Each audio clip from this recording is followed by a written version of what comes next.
Hey, what's up everyone? My name is Briggs. This is my dad Brad here with the Two Owners Miles Pellet Stove, bringing you all another pellet stove review video. And review day! It is review today. And you know what? Everyone, we got a special review video for you today. Right here, we have the brand new ComfortBilt HP42 Alpine stove. This thing's ginormous! Yes.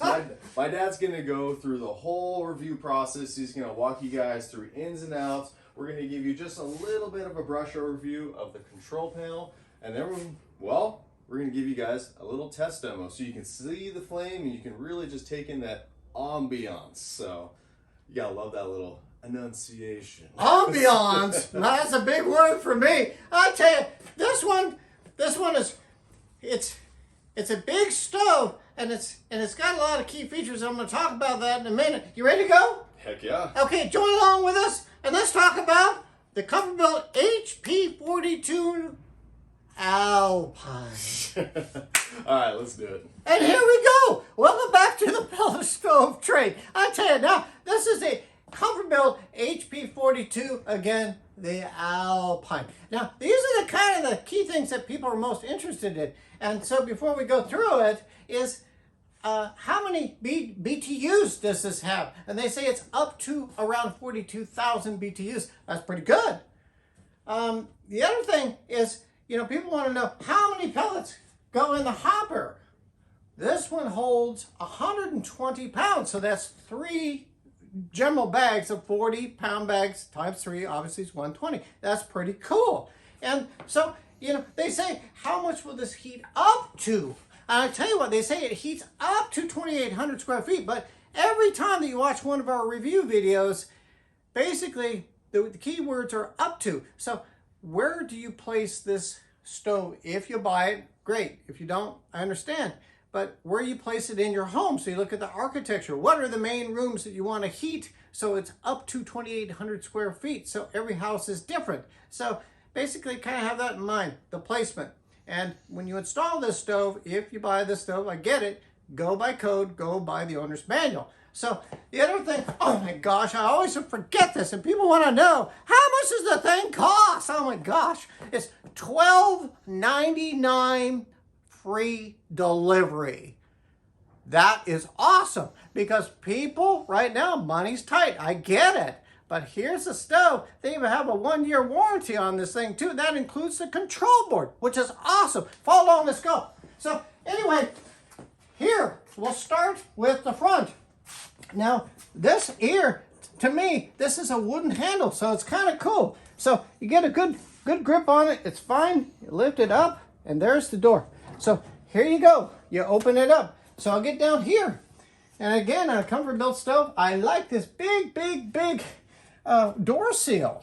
I like it. It's nice. And here's the window, which is pretty big. It's nice to see the flame. But behind that window is another gasket. So years down the line, I like this because when I worked on stoves, from like 1992 to 93, etc. Oh boy, that was a cluster. It was like working on a Mini Cooper, like I always say. But here, this one here, if you have to take the glass out or if it breaks anytime, gingerly take off these 4 screws and remove the glass. It's very, very simple. I like it. So going in here to the firebox. General here, I'll take it out. This is a cast burn pot. And so this is really, really nice. Built well, lots of air holes, so you're going to get a good strong, vibrant flame. It's going to be super cool. And so you can take that out, but you have to clean this, 2, 3, 4 times a week if you burn the stove a lot. So it's just general maintenance. It's pretty easy. These stoves, my gosh, over the years, they're getting easier and easier and easier to maintain, to fix, because you'll have to replace a fan down the line. I get it. And hopefully you understand that too, but it is more of a DIY road, I would say, because now most homeowners can fix their own stoves. So anyway, there you go. So the ash pan doesn't come out like this. It's a one piece. So when you have to clean the ash pan out, you basically take your hand down in here. You want to pull it out like this, and there it is. So you're going to brush this and then you're going to vacuum, and you're going to discard the pellets or the ash. It doesn't really produce a lot of ash, but you know, dump this at least 2, 3, 4 times a week. My recommendation. So you got that, and so we'll set that aside. So anyway, the firewall, this is the pellet chute. This is where the pellets come down into the burn pot. And right here is obviously, not obviously, I should be very nice here.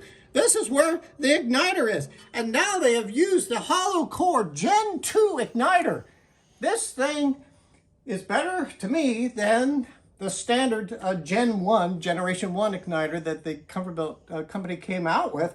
They put in Gen 2, which to me, it lights faster and it lasts longer, which I think is super cool. So we'll just take this. So you want to hold on to it. Now, you're going to get dirty, so you may want to wear a glove, but you just slip it in like so. You just bring it down, you get it. Burn pot, slip it in. There you go. That's pretty neat. So here, you can do here, we got 2, 4, 6, 8, 9, 10, 11, 12, 13. Is that 13? 2, 4, 6, 8, 9, 10, 11, 12, 13. So there's 13 heat exchange tubes here.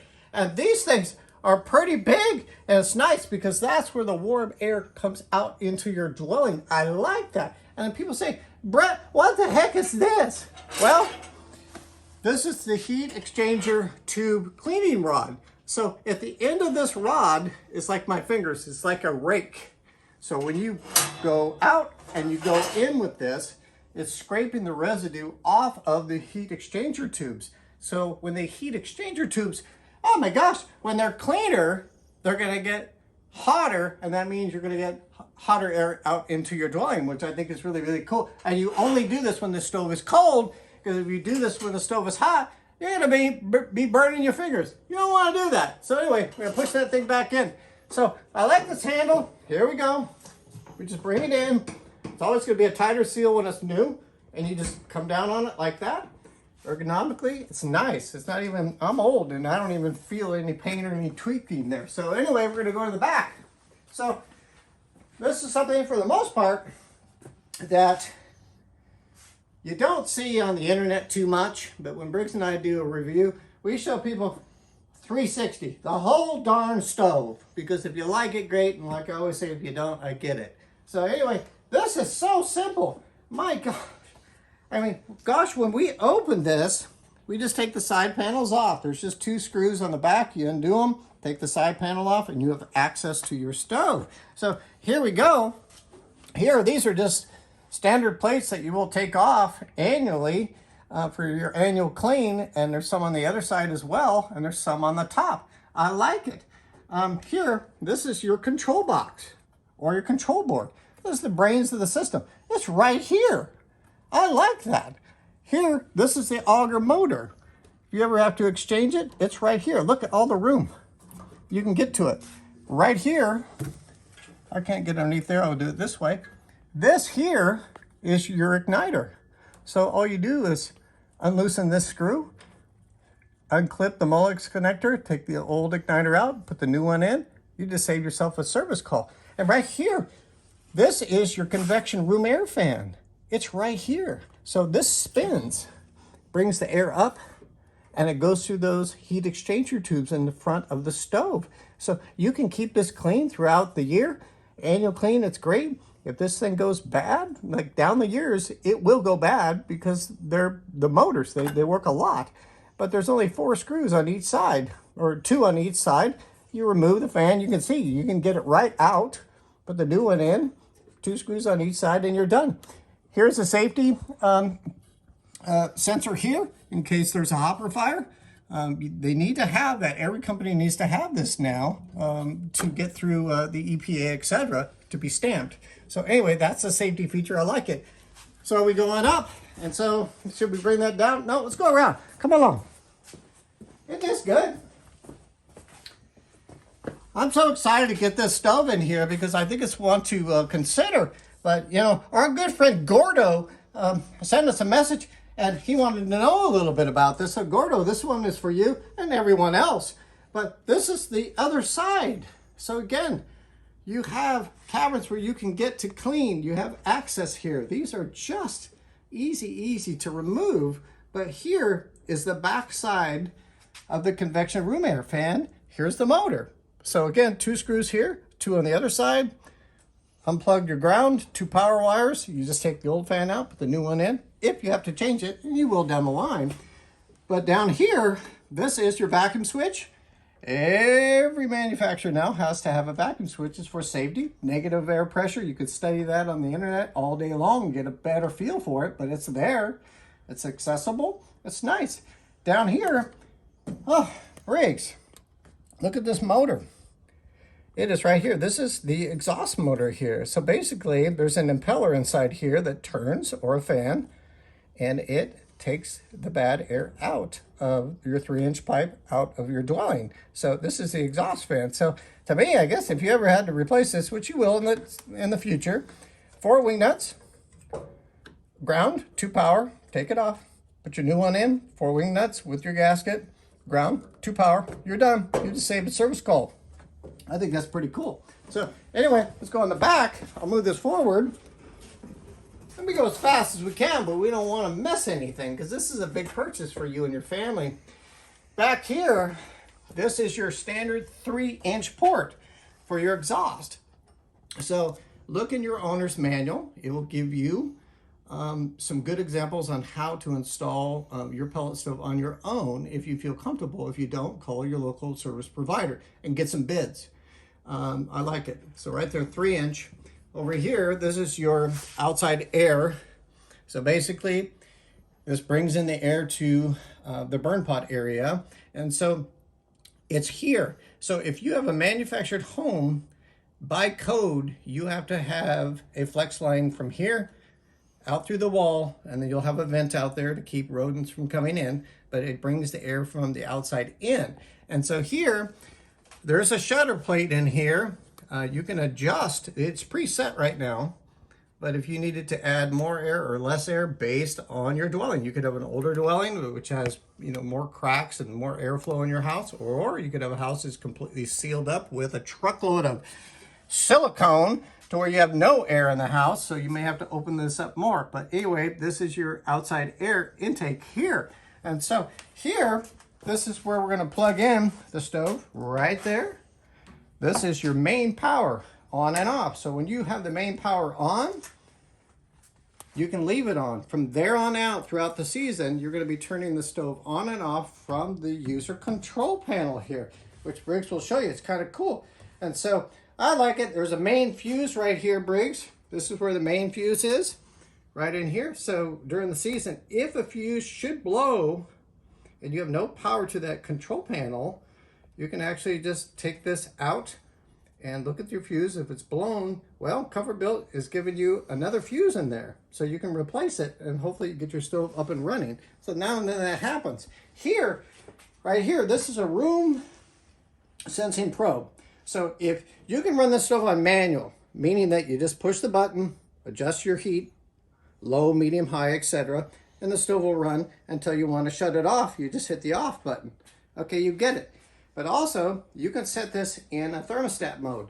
So if you set the stove, let's say 74 degrees, well, this stove is going to keep running until it hits 74 degrees because this sensor here is going to sense the temperature of the room.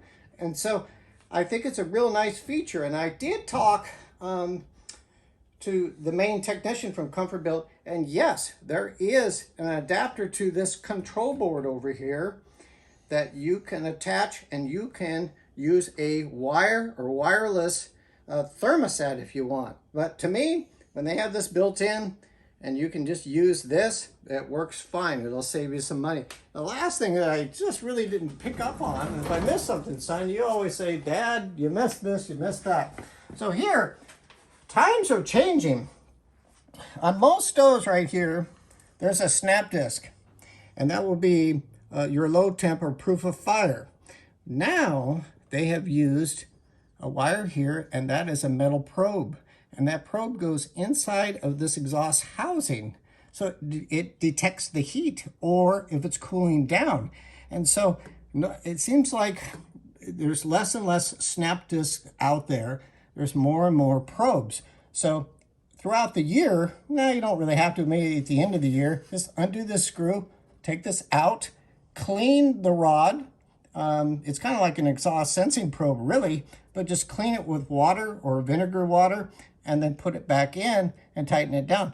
I really, really like that. So let's go up to, what? Want to go to the hopper? Let's go to, let's push this thing down because Brett's so short. I can't maybe get up here. So anyway, this is the top up here. So, and the user board.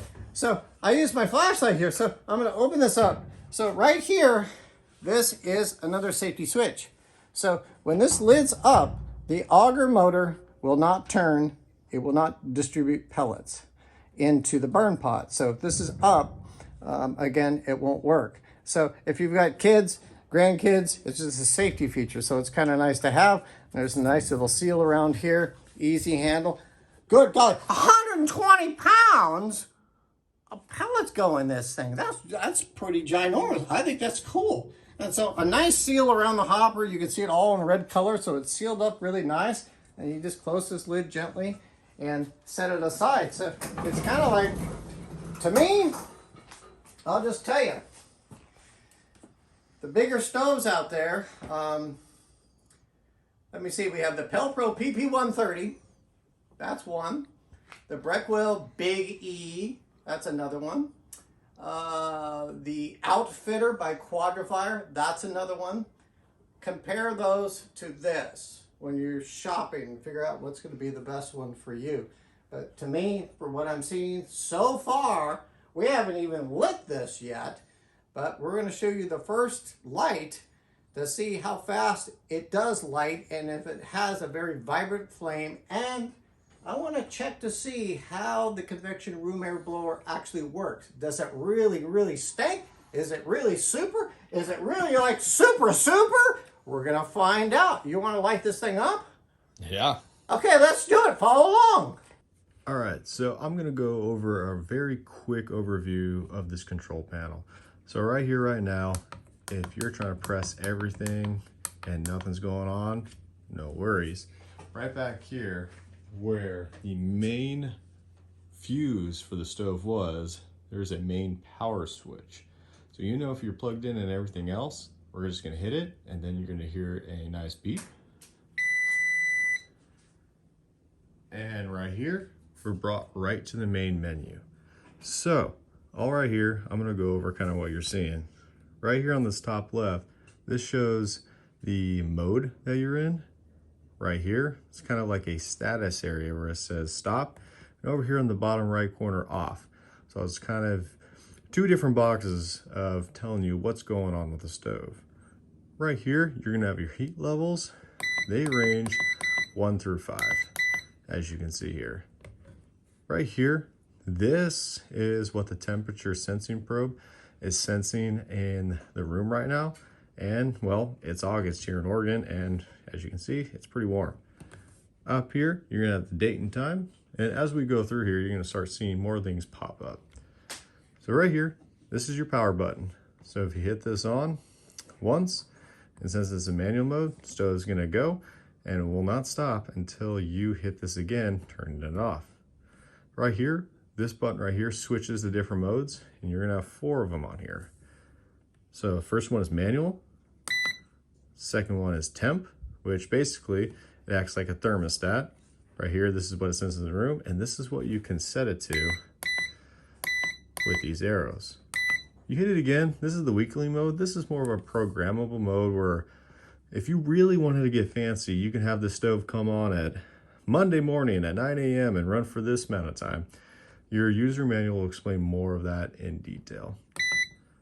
And this is for hooking up an external thermostat. Now, not many people use this fourth setting, mainly because if you go to temp mode, this basically does have a built-in thermostat. So we're gonna go right back to manual, just showing for demonstration purposes. Up here, see this exclamation point? You hit this button, it's kind of like a status area odometer thing. So you kind of see what's going on here in different, well, statuses of the stove. You hit it again, You can see here, total ignite times, total run times, total fuel, everything else right here. And you notice since the stove is pretty new, it doesn't really have a lot going on here. And if you hit it again, you're right back to the same menu. Now this plus button right here, this is more for advanced settings. So if you hit this, a red light will come on. That doesn't mean bad, it just means, hey, you hit this button and it's gonna change the functions of another of these buttons to a second category of settings. And again, that's more of the advanced stuff. And if you want to learn more about that, that'll be in your user manual. It does a great job saying it. It's a bigger manual, it's colorful, it's almost like a magazine. So if you want to get out of this mode, we're gonna hit this back again. And then finally, we're gonna go over here on the right side. You're gonna have the up and down arrows, which you saw will adjust the heat level since it's on manual. Then you'll have the back button and enter button. As you notice, if you hit them and press them, they ain't doing anything. But if you take this enter button and you press and hold, and hey, right there, you're gonna have kind of the full menu of stuff. And as you just scroll down, you can see all the different things you can do. But again, for these purposes, I'm just gonna show you where that is and the manual will explain more about that. If you wanna hit back, brings you right back to the main area and the stove's ready for light. Now, if you wanna have the stove start, all you basically have to do is press this button right here. You press this button, as you notice, you're gonna have a nice little flame image and igniting status right here, and the stove is on. And as you adjust heat levels, you can see how the flame changes. And now in the next scene, we're gonna show you kind of the test run up and see what this new stove can do. Bonus clip! I tell you what, before we fire this thing up, if you like what you see, good golly, take a minute. Like, share, subscribe. Help Briggs and I build the channel so we can help you, your friends, and your family. You get it. So one little thing that I want to mention, when I was going through the stove, talking about how to take parts in and out, etc., always, always, always unplug your stove. Unplug your stove prior to doing any maintenance on it. And when I talked about the fuse, same thing. Unplug your stove. So here we go. Are you ready to do the unveiling of the lighting? Definitely. Okay, let's light this thing up.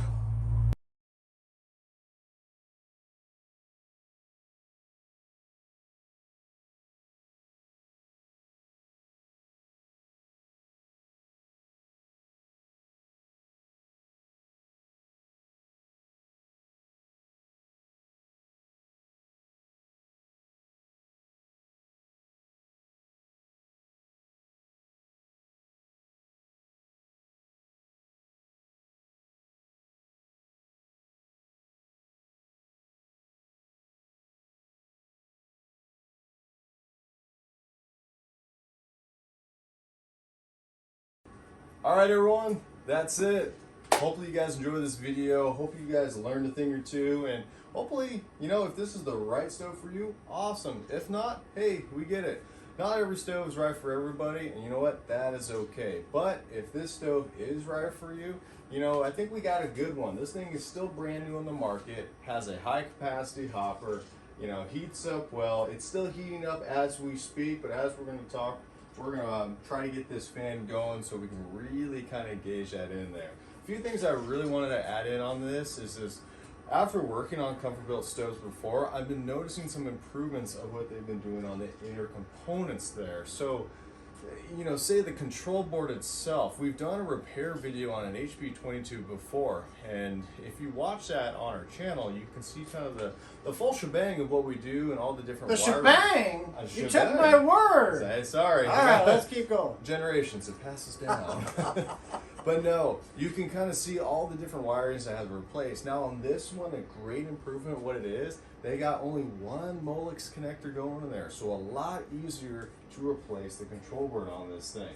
And other stuff too, instead of snap disc, it's got that heat probe in there. Again, a lot better design and a lot more, it's a better improvement so you can get more of an accurate setting with your stove.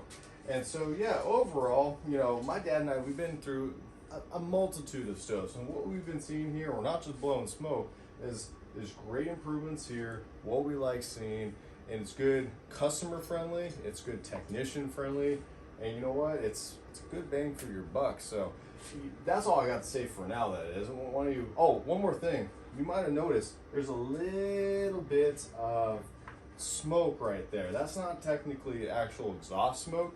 This is a curing of the paint. This is typical for all pellet stoves. Some pellet stoves will give off a little bit, some in the middle, some a lot. Well, whenever you buy a new stove, it'll go through a curing process, but eventually, within about an hour or so, that will subside. So no worries there. What, I interrupt. Sure.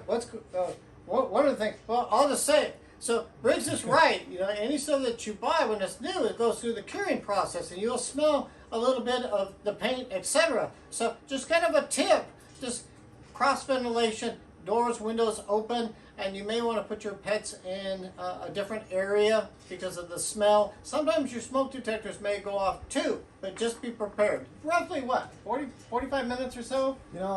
What I like telling our customers when we do install is like run it on a good heat for about an hour or so, and then they can keep it running longer if they want, or you can just shut it down if you've had enough and let it fully cure. And then when you start up again, you might just get just a little bit of smell, but not nearly as much as when you first did it. And so this is very typical. It's normal. So if you see something like this going on your new stove, whether you buy this one or another one, no worries. It's just what happens. So got anything else? What about that manual? Let me crank it out. The one thing I missed, this thing weighs roughly about 275 pounds. So not bad. Pretty good weight. I mean, there's some out there that I've seen Briggs, well, open up the door and the whole stove moves. Oh my gosh. Well, maybe I want to pass on that one. But this one, no, it's not going to move. It's really, really good. One of the things that I forgot, it comes even with a remote control. If you like it, great. If you don't, like I always say, oh well. But it's kind of cool to have. You can turn it on and off, change your heat settings, etc. You'll see that in this super cool manual. Kudos to Jonathan, because each year this manual gets better and better and better. 8.5 by 11, color photos, easy to read, easy to understand. And on the back, it will say, contact us. So I can run through it here. So right here, ComfortBilt support, or if you need to call Briggs and I, Miles Pellet Stove support. But really, it's 1-800-HELP. You will get help. It's not 1-800-GOOD luck. So you're in good hands if you buy a ComfortBilt, in my opinion. But this is just one.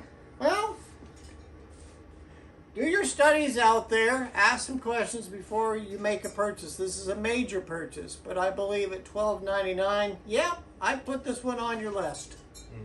Parts readily available. Everything else, oh my gosh, right there. Great timing. So that's the convection fan going right there. And it's about, 80, 90 degrees out here. This right here, definitely hotter than that, I would say. That puts out some good heat. So if you got a cold day during the fall, during the winter, everything out right there, that's putting off some good heat. Right now, as you see this flame, it was a little bit bigger at first, and that's typical because that's the startup period. This is running on level 2. And right here, it looks like the flame's leveling out. And so right here, already getting a good flame at level 2. You're not burning as much pellets. You're still getting good heat. And my gosh, if you really need a little bit more heat, you got 3 more levels. So anyway, don't mean to talk all your guys' ear off, but we just really wanted you to see this and just kind of give her tidbits on it. So great thing. We always say we do a 360 around the stove. We kind of show you the ins and outs. But you know what? We appreciate you tuning in. Briggs and I will do our best to bring additional DIY videos on older models, newer models, different brands, anything that we can do to help you, your friends, and your family. And we'll see you next time. Thanks for watching. See you guys. Thank you.